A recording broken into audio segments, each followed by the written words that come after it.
Hey there, and welcome to this explainer. I'm really glad you're joining me today because we're going to dive into something pretty profound. There's this unspoken reality that so many women face every single day. It's a pattern that goes largely unnoticed, like an invisible current quietly shaping decisions, reactions, basically entire lifetimes. Today, we're breaking down the blueprint of what it actually means to be the good daughter and looking at how the very things meant to protect us can, well, sometimes hold us back. So think about it. From the outside, your life probably looks completely normal, maybe even highly successful, right? You've got the good education, a solid job, a loving family, you're functioning perfectly in society. But on the inside, that's a different story. You might be feeling totally exhausted, confused, terrified to make decisions, and carrying around this heavy burden of guilt just for wanting a bit more out of life. You feel weirdly incapable of becoming fully yourself, and the trickiest part is you probably don't even realize when that feeling started. Take a second and really let this sink in. The cage never looked like a cage. It looked like love. Wow. That completely challenges everything we're taught about control, doesn't it? We usually assume control only exists in, obviously toxic or abusive homes, but actually, that's just not true. So often, control hides perfectly right inside care, inside protection, and inside worry. It's this inherited, quiet kind of fear that slowly shapes your life without you even noticing it's there. Section 1. The Good Daughter Blueprint. How Fear Masquerades as Care. Let's get into it. This brings us to a really fascinating but kind of heartbreaking concept: emotional manageability. See, many girls aren't actually raised to become independent adults, they're raised to be emotionally manageable. And in a lot of middle-class homes, this conditioning doesn't sound like oppression at all. It just sounds normal. It sounds like, oh, just adjust a little, or girls need to be more careful. Over time, the daughter becomes hyper-responsible, hyper-aware, and after years of this, she starts to internalize the idea that taking up space or just acting independently is somehow selfish. You've probably heard these common directives disguised as care. Things like, don't take risks, what will people say, or think about the family first. When you're constantly fed these worry-based instructions, a slow shift happens. You literally stop trusting yourself. You become afraid of life itself, and you just start waiting for permission. Permission to move, to dream, to leave, or just to exist. Then you wake up as a grown adult and realize, no way, I actually don't know how to make a single decision without fear attached to it. Moving on to Section 2. Raising Sons versus Daughters. The Emotional Double Standard. So let's look at this stark double standard that exists in so many families. The son, he's viewed as the future, the legacy, the authority. But the daughter, while she's deeply loved for sure, she's managed. From a very young age, she's prepared for adjustment and expected to just survive discomfort quietly. And here's the really painful reality. If a daughter speaks openly about her problems, she disrupts that emotional balance. She gets unfairly labeled as difficult or too sensitive. Not because she's actually wrong, but just because she refuses to hide things and keep the status quo. Section 3. The Price of Invisible Control. When Fear Changes Your Personality. We've got to directly confront this massive societal judgment. People will look at a woman who has stopped fully living and just started managing everyone's reactions, and they'll say, oh, she has so much potential, but she's just lazy. No, absolutely not. Let's reframe this right now. She is emotionally exhausted. Think about it. When every single decision comes with a side of guilt, shame, and emotional pressure, it totally destroys your natural confidence.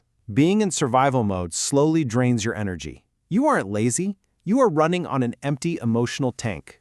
To really grasp just how exhausting this is, imagine living every single day running through a rapid-fire mental checklist. Who's upset? Who's judging me? What mood are my parents in today? Will my decision create drama? Am I disappointing someone?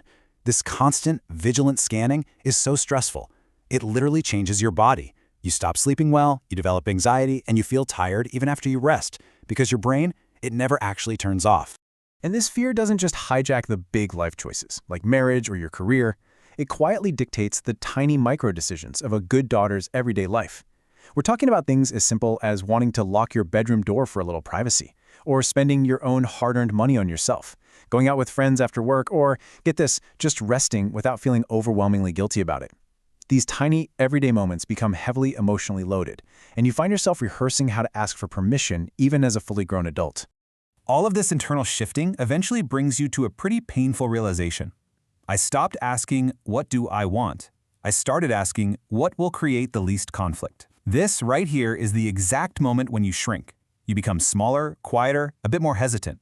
Sure, from the outside you're functioning perfectly fine, but internally, your nervous system is trapped in a constant state of negotiating survival.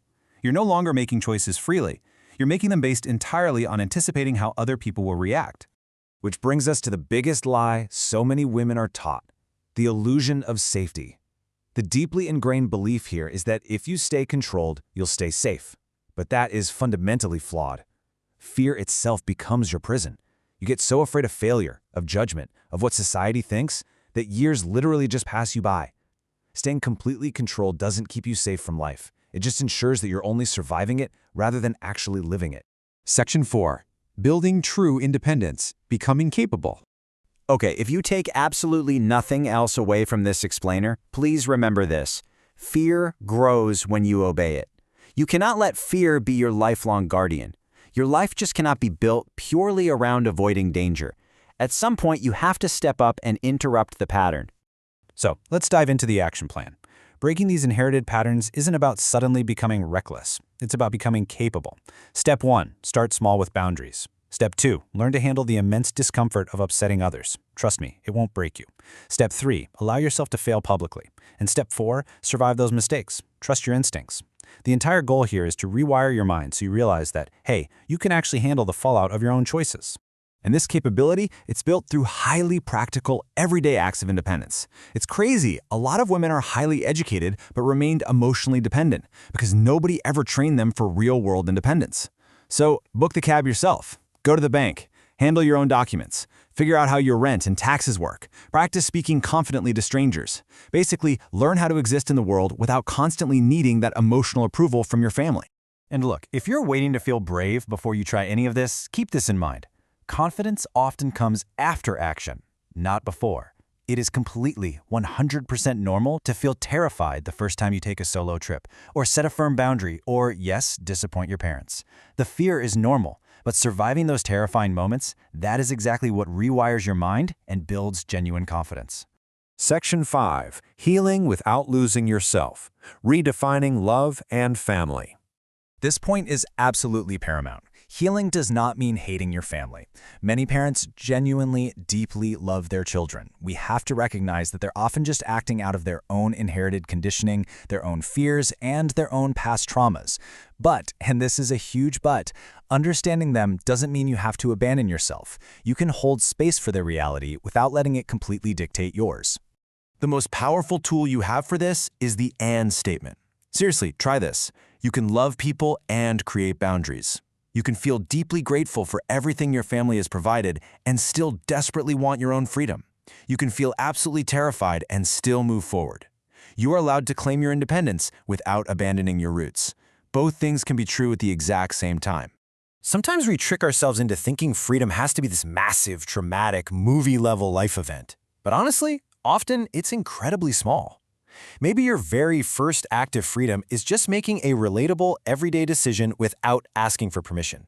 Breaking that lifelong pattern of invisible control might literally just be deciding to order the AC for your room anyway, despite the comments you know you'll get.